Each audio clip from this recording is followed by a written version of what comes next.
Student, पिछले class में हम लोगों ने रिफ्रैक्टिव इंडेक्स का एक पार्ट अर्थात एब्सोल्यूट रिफ्रैक्टिव इंडेक्स के बारे में पढ़ा था।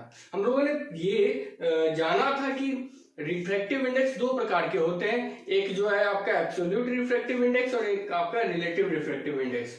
एक निरपेक्ष अपवर्तनांक, दूसरा आपेक्षिक अपवर्तनांक। तो रिलेटिव रिफ्रैक्टिव इंडेक्स के बारे में आज हम लोग पढ़ेंगे, क्योंकि एब्सोल्यूट अर्थात निरपेक्ष रिफ्रैक्टिव इंडेक्स के बारे में हम लोगों ने पढ़ लिया।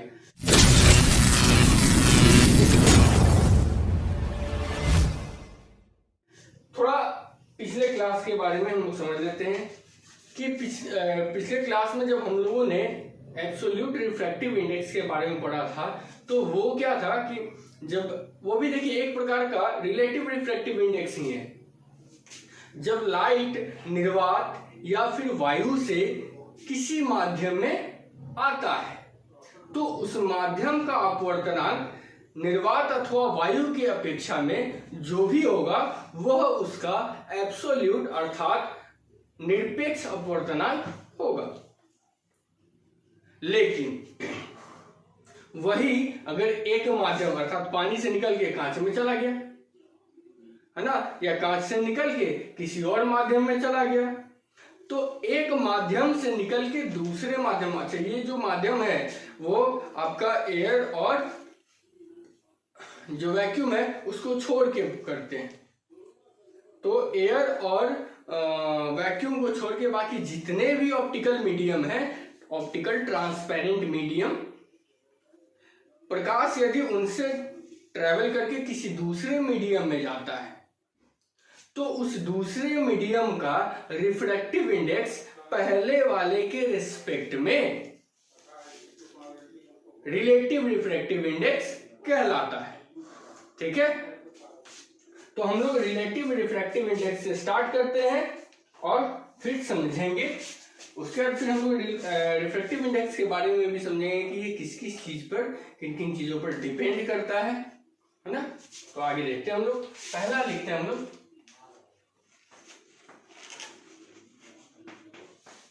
Relative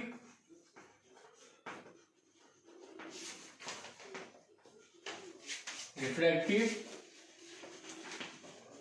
index. Relative refractive index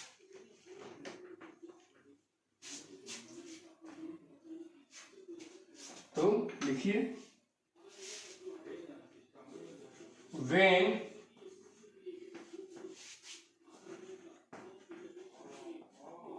light moves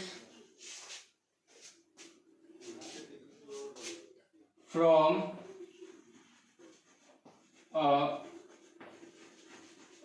medium to another medium, then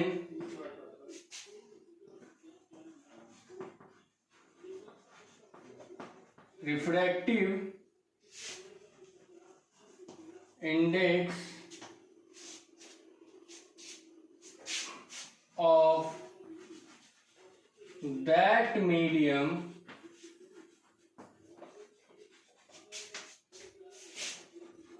with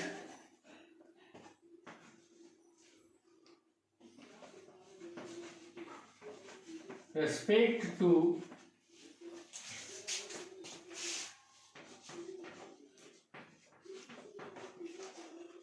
previous one is called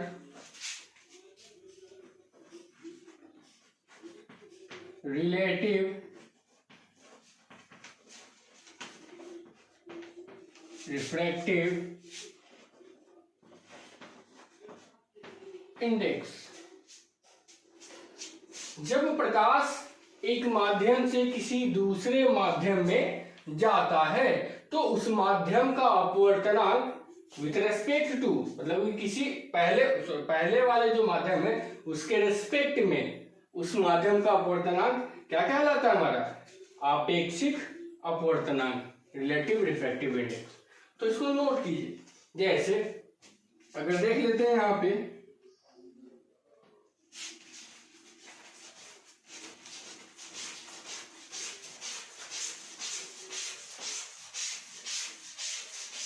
ये एक मीडियम है, ठीक है,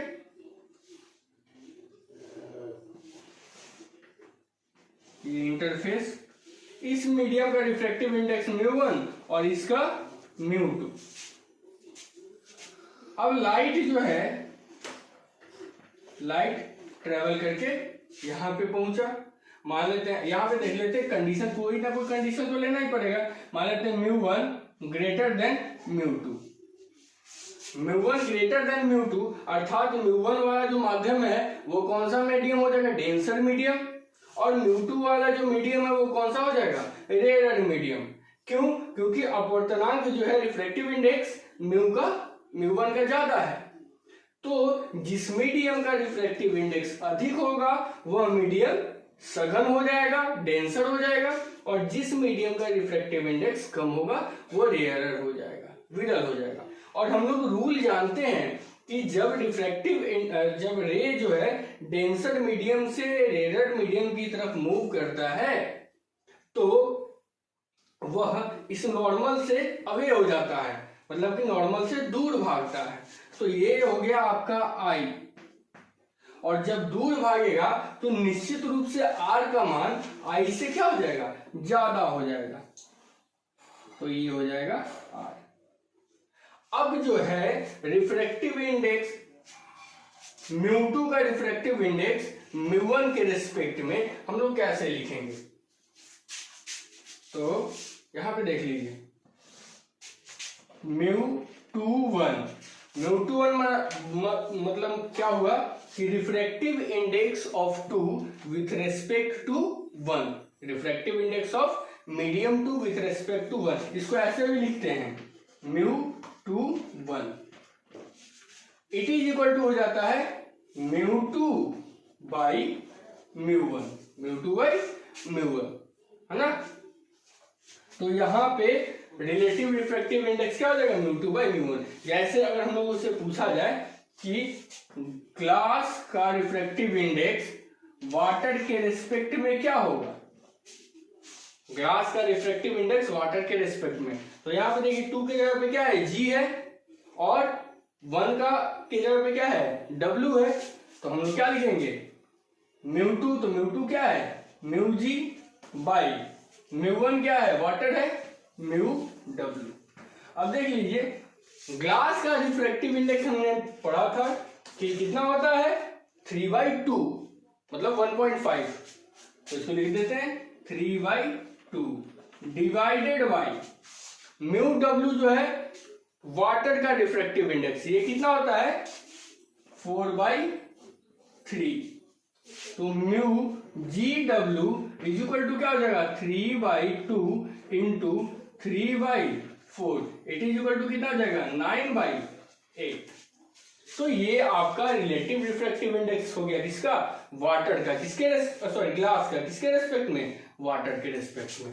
तो रिलेटिव रिफ्रैक्टिव इंडेक्स जो है किसी माध्यम का अपवर्तनांक किसी दूसरे माध्यम के रेस्पेक्ट में हमको आपेक्षिक अपवर्तनांक के रूप में हम लोग जानते हैं। इसको नोट कीजिए, ठीक है, फिर देखते हैं हम लोग अगला। अब जो रिलेटिव रिफ्रैक्टिव इंडेक्स हुआ है ना, तो उसको अगर हम लोग वेलोसिटी से रिलेट करते हैं, जैसे अभी रिलेटिव रिफ्रैक्टिव इंडेक्स हम लोग को मिला μ2 बराबर μ2 बाई μ1। अगर μ2 का रिफ्रैक्टिव इंडेक्स हम लोग देखें, एब्सोल्यूट रिफ्रैक्टिव इंडेक्स, तो μ2 का एब्सोल्यूट रिफ्रैक्टिव इंडेक्स क्या हो जाएगा, c/v2, है ना, क्योंकि हम लोग पहले वाले लेक्चर में देखे हुए थे कि absolute refractive index mu equal to क्या होता है, c/v। तो c तो लाइट का स्पीड वैक्यूम में, वो तो चेंज नहीं करेगा, v जो है मीडियम स्पीड है, तो मीडियम अगर सेकेंड मीडियम है जिसमें रिफ्रैक्टिव इंडेक्स μ2 है, तो हम लोग वेलोसिटी उसका क्या ले लेते हैं, v2 ले लेते हैं।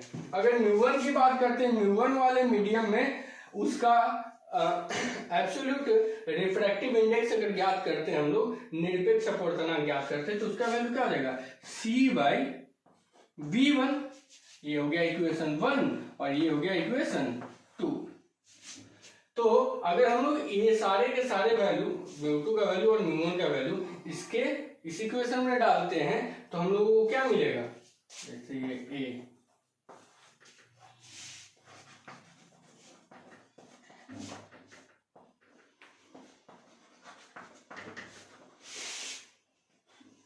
a the value of 1 and 2 in equation A.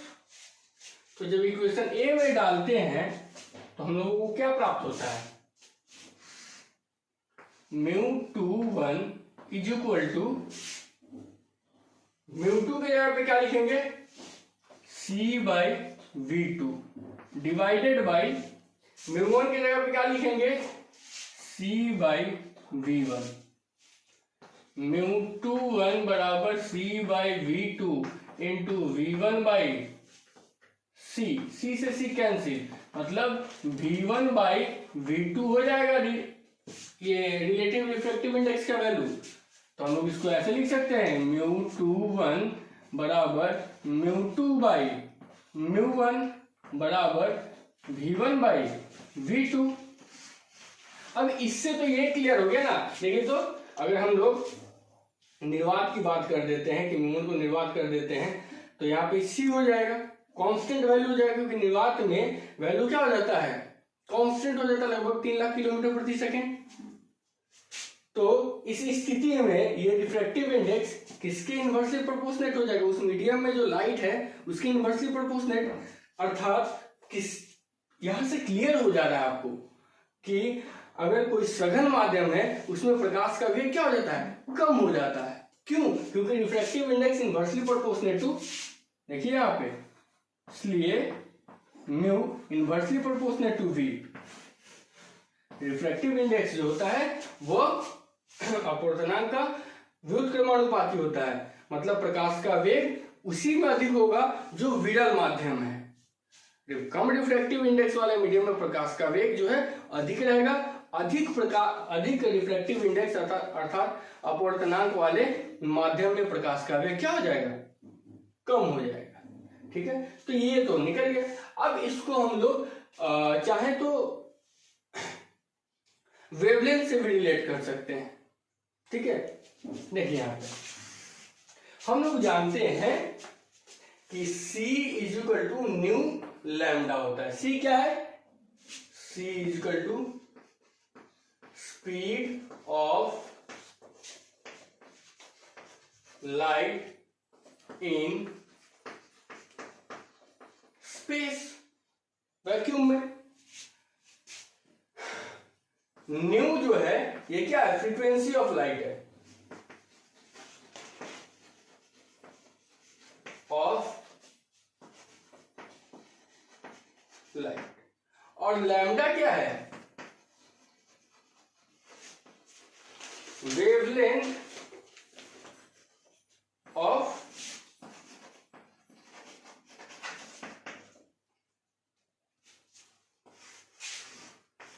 C, speed of light in space, निर्वात में प्रकाश का वेग। न्यू जो है ये क्या है, फ्रीक्वेंसी ऑफ लाइट, प्रकाश की आवृत्ति। लैम्डा क्या है, लैम्डा वेवलेंथ ऑफ लाइट, प्रकाश का तरंगदैर्ध्य। अब एक चीज देखिए यहां पे,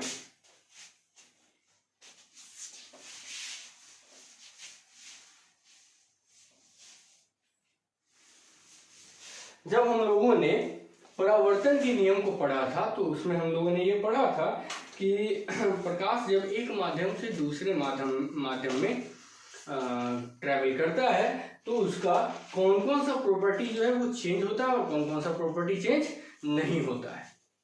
तो हम लोगों ने देखा था कि लाइट का कलर, फेज और फ्रीक्वेंसी, ये तीनों चेंज नहीं होता है, जबकि स्पीड और वेवलेंथ चेंज हो जाता है।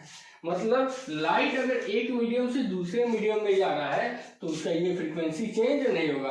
अगर पहले फ्रीक्वेंसी न्यू है तो दूसरे मीडियम में भी फ्रीक्वेंसी उसका क्या होगा, न्यू होगा।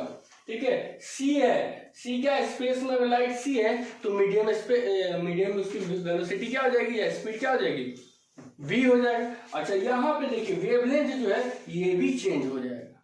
ठीक है, तो हम लोग देखते हैं C equal to nu lambda है। तो अगर लाइट यहाँ पे देख लीजिए ये मीडियम 1 हो गया और ये मीडियम 2 हो गया। ठीक है, लाइट जो है मीडियम 1 से मीडियम 2 में जा रहा है, ये हो गया I और ये हो गया R। मीडियम 1 से मीडियम 2 में लाइट ट्रेवल कर रहा है। तो मीडियम 1 की बात अगर हम लोग करते हैं तो मीडियम 1 की बात करेंगे तो यहां पे ये अगर हम लोग ऐसे कर देते हैं इसको V1, यहां पे मीडियम हम लोग निकाल लेते हैं। C equal to nu lambda है, तो अगर किसी मीडियम में बात करेंगे तो V इक्वल टू क्या हो जाएगा, अगर V इक्वल करते हैं तो न्यू तो चेंज नहीं करेगा और लैम्डा उस मीडियम का जो होगा वो हो जाएगा। मीडियम का velocity is equal to nu के जगह पे न्यू, क्योंकि ये न्यू तो चेंज होगा नहीं, फ्रीक्वेंसी जब मीडियम चेंज करते हैं तो परिवर्तित नहीं होता है, लेकिन लैम्डा तो चेंज हो जाता है। तो लैम्डा क्या हो जाएगा, जो उस मीडियम में लैम्डा होगा उसका वैल्यू। तो यहां पे देख लीजिए पहले मीडियम का अगर हम बात करते हैं तो V1 इज इक्वल टू क्या हो जाएगा, न्यू लैम्डा 1। इस इक्वेशन से V1 इक्वल टू क्या हो जाएगा, nu lambda 1 and V2 is equal to क्या हो जाएगा, न्यू लैम्डा 2। यहां पे देखिए न्यू तो कांस्टेंट हो जा रहा है, तो V जो है यहां पे देखिए here V directly proportional to lambda, V directly proportional to क्या हो जा रहा है, लैम्डा हो जा रहा है।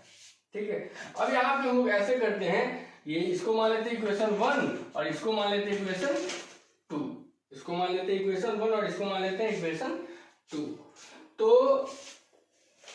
अब हम लोग इक्वेशन 1 को 2 से डिवाइड करते हैं, मतलब 1 divided by 2, V1 by V2 is equal to क्या आ जाएगा, तो V1 का वैल्यू क्या है, न्यू लैम्डा 1 और V2 का वैल्यू क्या है, न्यू लैम्डा 2। न्यू से nu cancel, V1 by V2 equal to lambda 1 by lambda 2। और ये देखिए V1 बाई, ये इक्वेशन हो गया 3 और V1 बाई V2 हम ऑलरेडी जानते हैं कि किसके बराबर है, म्यू2 बाई म्यू1 के। V1 by V2 equal to क्या है, म्यू2 बाई म्यू1 है ऑलरेडी। ये इक्वेशन 4 मान लेते हैं, तो 3 और 4 से देखेंगे तो LHS बराबर है, RHS भी क्या हो जाएगा, बराबर हो जाएगा। तो हम लोग लिख सकते हैं म्यू21 बराबर म्यू2 बाई म्यू1 बराबर V1 बाई V2 बराबर लैम्डा 1 बाई लैम्डा 2। तो यहां पे देखिए फिर से रिफ्रैक्टिव इंडेक्स के साथ एक रिलेशन आ गया कि ये जो म्यू है वो इनवर्सली प्रोपोर्शनल टू लैम्डा। देखिए म्यू2 इधर है और म्यू2 यहाँ पे है। एक और रिलेशन हो गया कि जिस मीडियम का रिफ्रैक्टिव इंडेक्स अधिक होगा उस मीडियम में वेवलेंथ क्या हो जाएगा, कम हो जाएगा, और जिस मीडियम में रिफ्रैक्टिव इंडेक्स कम होगा उस मीडियम में वेवलेंथ क्या हो जाएगा, बढ़ जाएगा। तो ये आप लोगों को बेसिक रिलेशन प्राप्त हुआ कि म्यू2 बाई म्यू1 बराबर V1 बाई V2 बराबर लैम्डा 1 बाई लैम्डा 2। ठीक है, इसको नोट कीजिए। तो अभी तक हम लोगों ने रिलेटिव रिफ्रैक्टिव इंडेक्स के बारे में और एब्सोल्यूट रिफ्रैक्टिव इंडेक्स के बारे में हम लोगों ने सही तरीके से पढ़िए। अब ये जो रिफ्रैक्टिव इंडेक्स है, ऐसे हम लोगों ने तो देख लिया, sine I by sine R equal to constant, मतलब नियतांक है। ये जो रिफ्रैक्टिव इंडेक्स जो होता था, इसको हम लोगों ने क्या मान लिया, कांस्टेंट मान लिया। तो क्या यह कभी नहीं परिवर्तित होगा, ये परिवर्तित नहीं होगा? तो ऐसा बिल्कुल नहीं है, ये परिवर्तित होता है। एक ही माध्यम में अलग अलग सिचुएशन पे इस रिफ्रैक्टिव इंडेक्स का वैल्यू क्या हो जाता है, चेंज हो जाता है। जैसे अगर हमारे पास एक कांच का टुकड़ा है और उस कांच के टुकड़े से हम एक वाइट लाइट को फ्लो करा रहे हैं, मतलब मूव करा रहे हैं वाइट लाइट को, समझ लीजिए ऐसे कि ये जो व्हाइट लाइट होता है ये कंपोजिट लाइट होता है ना, मिश्र प्रकाश होता है। आप लोग पहले से भी 10th में भी पढ़े होंगे, 8वां में भी पढ़े होंगे कि जो सफेद रंग है वह 7 रंगों का मिश्रण होता है। और ये जो इंडिविजुअल कलर्स होते हैं, जैसे रेड कलर हुआ, ब्लू हुआ, बैंगनी हुआ, ग्रीन हुआ, तो कोई इंडिविजुअल कलर को हम लोग मोनोक्रोमेटिक लाइट बोलते हैं। एक वर्णी वर्ण या एक वर्णी प्रकाश, एक वर्णी प्रकाश, एक ही कलर का प्रकाश होता है। उसमें जो लाइट होता है उसके पास सिर्फ एक और एक ही फ्रीक्वेंसी होता है, एक ही प्रकार का वेवलेंथ होता है थ्रू आउट। लेकिन अगर कंपोजिट लाइट की बात करते हैं तो बहुत प्रकार के आवृत्तियों से मिलकर बना है ना। उसका मिड फ्रीक्वेंसी लेते हैं हम लोग, उसका जो वेवलेंथ होता है वो भी अलग अलग हो जाता है। तो जब हम लोग प्रकाश को हम लोग किसी पारदर्शी माध्यम से, व्हाइट लाइट को पारदर्शी माध्यम से गुजारते हैं और उसमें वर्ण विक्षेपण, डिस्पर्सन होता है, तो सभी कलर के लिए रिफ्रैक्टिव इंडेक्स, उसी ग्लास का सभी कलर के लिए रिफ्रैक्टिव इंडेक्स अलग अलग हो जाता है। रेड के लिए कोई और रिफ्रैक्टिव इंडेक्स का वैल्यू हो जाएगा, वायलेट के लिए अलग हो जाएगा, येलो के लिए अलग हो जाएगा। मतलब हर कलर के लिए रिफ्रैक्टिव इंडेक्स का अलग अलग वैल्यू होगा। क्यों? क्योंकि सारे कलर का जो वेवलेंथ है वो अलग अलग है। सारे कलर का वेवलेंथ क्या है? अलग अलग है।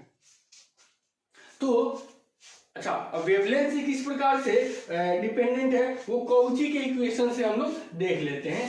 हालांकि इसको हम लोग वेव ऑप्टिक्स में डिटेल में पढ़ेंगे, बट अभी जब आ ही गया है बात तो हम लोग देख लेते हैं। तो कौची के फॉर्मूला एक था a plus B by lambda square plus C by lambda का पावर 4। इस तरीके से आगे की ओर बढ़ते चला जाता है। ठीक है, तो ये जितना लैम्डा 4 लैम्डा 5 ये जितना वैल्यू बढ़ते जाएगा इसका वैल्यू काफी छोटा होता जाएगा। और जब वैल्यू ये ए बी सी डी जो भी जाएगा वो क्या होगा? एक कांस्टेंट होगा, है ना। तो इसका वैल्यू चूंकि बहुत छोटा होने के कारण इसे को नेग्लेक्ट कर देते हैं और refractive index inversely proportional to क्या हो जाता है? लैम्डा का स्क्वायर। ठीक है, ये अलग अलग टर्म में इसको अलग अलग प्रकार से हम लोग परिभाषित करते हैं। ठीक है, ये स्कैटरिंग के टर्म में भी एक अलग तरीके से इसको डिफाइन किया जा सकता है और स्कैटरिंग में ही हम लोग पढ़ेंगे, विशेषकर वेव ऑप्टिक्स में इसके प्रॉपर्टी के बारे में हम लोग देखेंगे। ठीक है, तो पहले हम लोग देखते हैं। तो यहाँ पे देख लीजिए कि ये लैम्डा मतलब कि वेवलेंथ पर भी निर्भर हो गया। उसके बाद कलर पे तो डिपेंड हम लोग करें ही। एक और चीज है वो है टेम्परेचर। आप लोग गर्मी की, हालांकि इस चीज को हम TIR टोटल इंटरनल रिफ्लेक्शन में पढ़ेंगे, बट फिर भी जब सामने आया है ये बात तो हम लोग चर्चा कर लेते हैं। जब गर्मी के दिनों में रोड पे आप लोग निकलते हैं, बाइक से निकलते हैं, बस से निकलते हैं, कार से निकलते हैं, तो रोड पे एक झिलझिलाहट टाइप का एक मतलब भ्रम की स्थिति पैदा होती है और लगता है कि वहां पे वाटर है। लेकिन जैसे जैसे आप उसके नजदीक जाते हैं वो वाटर ऑक्युपाइड एरिया जो है वो आपसे दूर जाते जाता है। ऐसा क्यों होता है? तो ये मिराज बनने की स्थिति में ये देखा जाता है। और इसका मूल कारण है रिफ्रैक्टिव इंडेक्स का। जैसे देखिए यहाँ पे कम होना होता है ना, यहाँ पे देखिए कि ये मीडियम डेंसर है, ये आया ऐसे और ये निकल गया। अगर इसके एंगल को अगर हम बढ़ाते हैं इस तरीके से तो ये और ऊपर की ओर भागेगा, क्योंकि आई बड़ा है तो आई से ज्यादा होगा। तो एक ऐसी स्थिति आएगा जब लाइट जो है टकरा के और उसी मीडियम में ही रह जाएगा, लाइट टकरा के उसी मीडियम में रह जाएगा, और उस स्थिति को हम लोग बोलते हैं पूर्ण आंतरिक परावर्तन। ये क्यों होता है? लाइट जैसे जैसे मतलब प्रकाश, अभी देखिए टेम्परेचर जो होता है, प्रकाश की किरण ऊपर जैसे जैसे ऊंचाई बढ़ते जाता है टेम्परेचर कम होता है, जैसे जैसे जैसे जैसे नीचे आते जाते हैं टेम्परेचर बढ़ते जाता है। जब टेम्परेचर बढ़ेगा, आप गैस को या लिक्विड को गर्म कीजिएगा तो क्या होता है, उसके इंटरमॉलिक्यूलर सेपरेशन बढ़ता है ना, और इस कारण से दो मॉलिक्यूल्स के बीच में गैप आता है। एक कारण ये भी है ना, कि मीडियम रेयर होने लगता है, लाइट को रेसिस्टेंस कम फील होता है और प्रकाश उसमें काफी तेजी से गमन करने लगता है। तो जैसे जैसे प्रकाश नीचे आते जाएगा उसका मीडियम क्या हो जाएगा, चेंज होते जाएगा, मीडियम डेंसर से रेयर की तरफ होते जाएगा। और उस स्थिति में एक ऐसा भी स्थिति आता है जब प्रकाश बिना धरती से टकराए उसके ऊपर वाले ही सतह से टकरा के फिर वापस लौट जाता है, मतलब रिफ्लेक्ट हो जाता है। और रिफ्लेक्ट होने की स्थिति में आपके आंखों पर वो रिफ्लेक्टेड रे जब पड़ता है तो आपको उस जिस वस्तु से आ रहा है उसका प्रतिबिंब जमीन पे दिखाई देता है, और आपको लगता है कि ये प्रतिबिंब किस चीज में बन रहा है, तो वहां पे जरूर निश्चित रूप से कुछ ना कुछ होगा। अब रोड पे तो कोई आईना तो डालेगा नहीं, तो वहां पे क्योंकि झिलमिलाहट भी आता है, इस कारण से लगता है कि वहां पे पानी है और वो प्रतिबिंब आप पानी में देख रहे हैं। तो ये टेम्परेचर के कारण होता है, टेम्परेचर के वेरिएशन के कारण होता है। तो जैसे जैसे टेम्परेचर बढ़ते जाता है रिफ्रैक्टिव इंडेक्स आपका जो है उस मीडियम का घटते जाता है। तो रिफ्रैक्टिव इंडेक्स जैसे कम होगा वो मीडियम क्या हो जाएगा, रेयरर हो जाएगा। तो यहां पर भी देखिए रिफ्रैक्टिव इंडेक्स टेम्परेचर पे डिपेंड किया। उसके बाद रिफ्रैक्टिव इंडेक्स जो है वो मटेरियल के क्वालिटी पे भी डिपेंड करता है, उसके मैटर मतलब कि उसके प्रकृति नेचर पर भी डिपेंड करता है। तो इस चीज को हम लोग लिखते हैं refractive dependence of refractive index.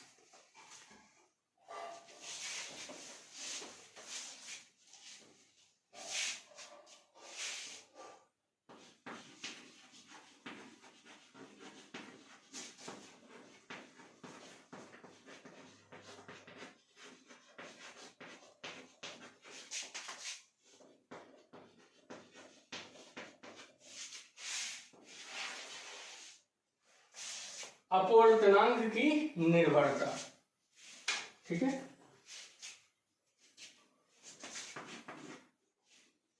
देखेंगे 8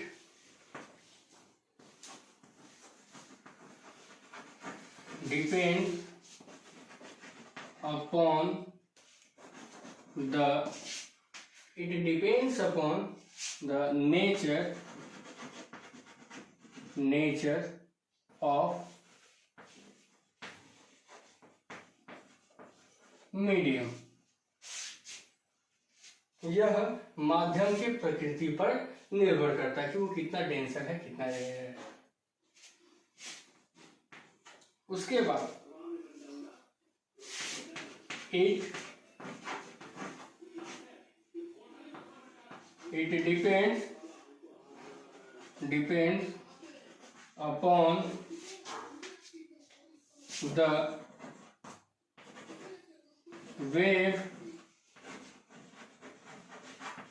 wavelength of light, wavelength of light. देखे हुए हम लोग अभी, है ना। इसको किस रिलेशन से देख लेंगे, अकॉर्डिंग टू काउची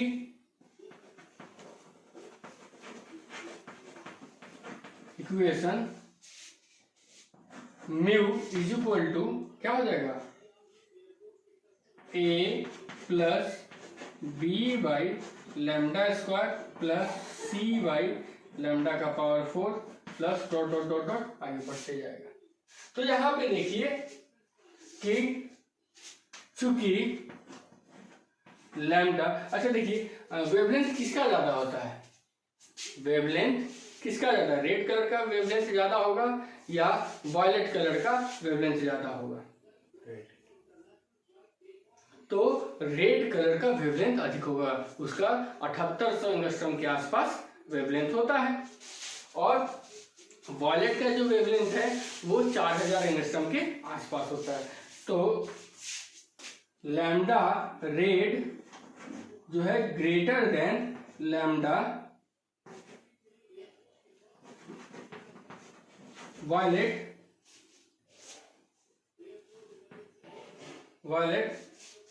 इसलिए mu red less than mu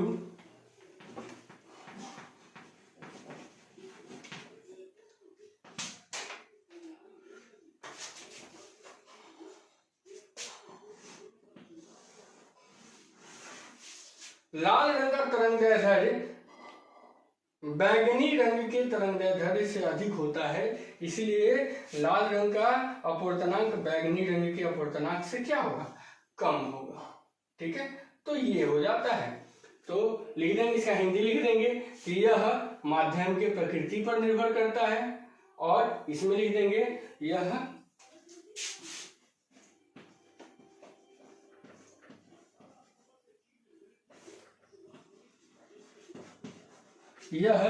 प्रकाश के तरंगदैर्घ्य पर निर्भर करता है।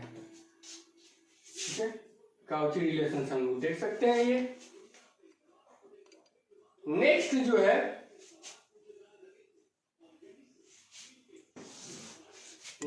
है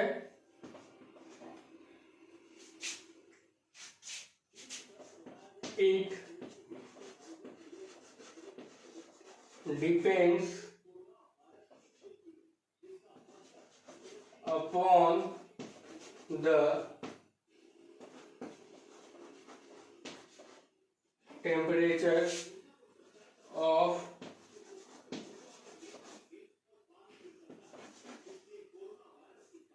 medium, यह माध्यम के तापमान पर भी निर्भर करता है।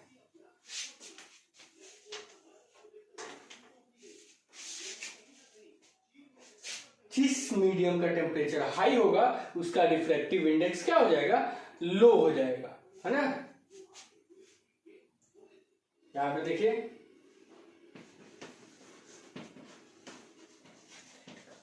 Refractive index have lower value for the medium having high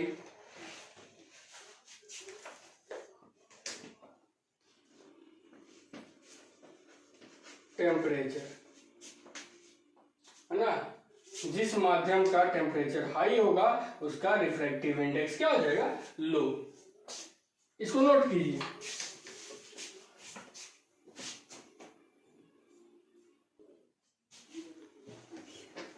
तो अब जो है रिफ्रैक्टिव इंडेक्स का तो हम लोग देख लिए कि किस किस प्रॉपर्टी के कारण रिफ्रैक्टिव इंडेक्स किस मीडियम का चेंज होता है ना।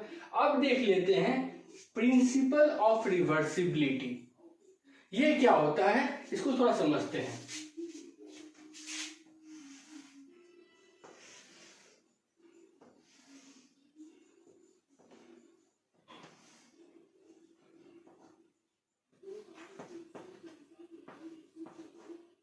ये देखिए लाइट जो है इस मीडियम में इंसिडेंट कर रहा है और ऐसे आ रहा है, ये ऐसा नेचर शो कर रहा है। इस रे डायग्राम से सीधे पता चल जा रहा है कि कौन सा मीडियम रेयरर है और कौन सा मीडियम डेंसर है। निश्चित रूप से ये जो μ1 वाला जो मीडियम है ये रेयरर होगा और μ2 वाला जो मीडियम होगा ये डेंसर हो जाएगा। तो μ2 ग्रेटर देन μ1। अब एक चीज समझिए यहाँ पे कि प्रिंसिपल ऑफ रिवर्सिबिलिटी जो है वो क्या बताता है। अगर लाइट का जो रे है वो अगर इस एंगल पे आ रहा है और इस एंगल पे रिफ्रैक्ट कर रहा है, अगर हम लोग लाइट के डायरेक्शन को चेंज कर देते हैं, अब इस डायरेक्शन पर हम इंसिडेंट कराते हैं, तो निश्चित रूप से इसी एंगल पे वो रिफ्रैक्ट करेगा, है ना। ये कैसे होता है, जैसे अभी हम लोग देखें कि ये जो μ21 है इट इज इक्वल टू क्या हो जाता है, अभी लाइट इधर से इधर आ रहा है, तो लाइट जब इधर से इधर आ रहा है तो दूसरा मीडियम कौन सा है, ये, और पहला मीडियम ये। तो μ21 मतलब कि refractive index of 2 with respect to 1 is equal to क्या हो जाएगा, μ2 बाई μ1। μ2 बाई क्या हो जाएगा, μ1। ये कब होगा, जब लाइट मीडियम 1 से मीडियम 2 की ओर आ रहा है। Light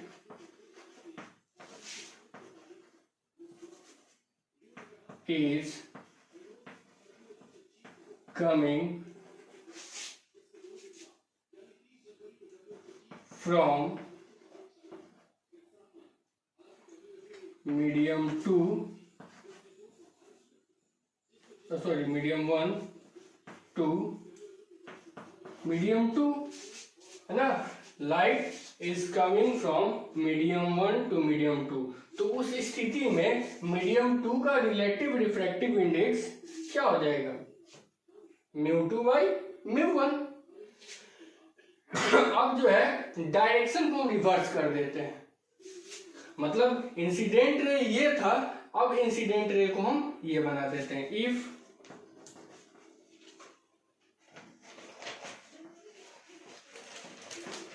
direction is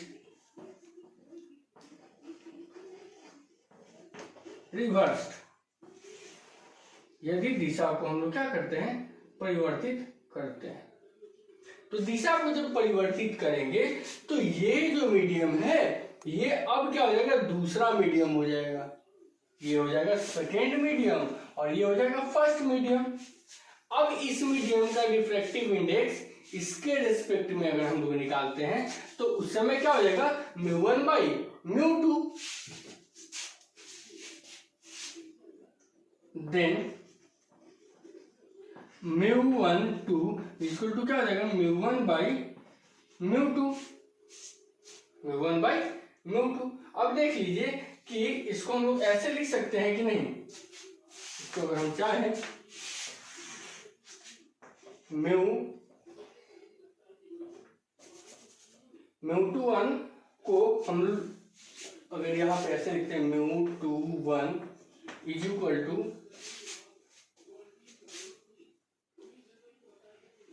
1 by μ1 by μ2। इसको इस तरीके से लिखते हैं, कोई दिक्कत, ये μ2 ऊपर जाएगा तो फिर μ2 बाई μ1 हो जाएगा कि नहीं, वैल्यू में कोई चेंजिंग नहीं आएगा, है ना। μ2 बाई μ1 को हम लोग अगर इसके नीचे लाते हैं तो ऊपर क्या हो जाएगा 1, और यहाँ पे μ1 बाई μ2, तो वैल्यू में कोई चेंजिंग नहीं आएगा। अब यहाँ पे देखिए कि μ1, यहाँ पे μ21 बराबर 1 बाई μ1 बाई μ2 किसका वैल्यू है, μ1 बाई μ12 का वैल्यू है, μ12 दोनों को क्रॉस मल्टीप्लाई देख लीजिए। तो यहाँ पे देखिए कि μ21 इसके इनवर्स के बराबर है, दोनों को गुना करते हैं, μ21 गुने μ12 इज इक्वल टू 1। ये क्लियरली बता रहा है कि लाइट के ये जो अगर हम लोग इंसिडेंट रे का जो डायरेक्शन अगर हम लोग चेंज करते हैं तो उससे कोई फर्क नहीं पड़ेगा, हर बार लाइट अपने पाथ को ही रिट्रेस करेगा। और ये जो मिला हम लोगों को, यही प्रिंसिपल ऑफ रिवर्सिबिलिटी है ना। दिस इज कॉल्ड व्युत्क्रमता का नियम, इसको बोल सकते हैं हम लोग।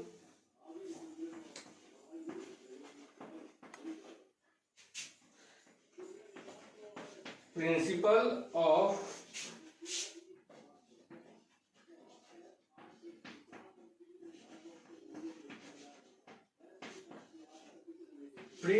ऑफ रिवर्सिबिलिटी, इसको नोट कर लीजिए। इसके बाद हम लोग देखेंगे कि अगर मल्टीपल मीडियम से कोई लाइट अगर ट्रेवल कर रहा है तो उसके पथ पे क्या चेंजिंग आता है।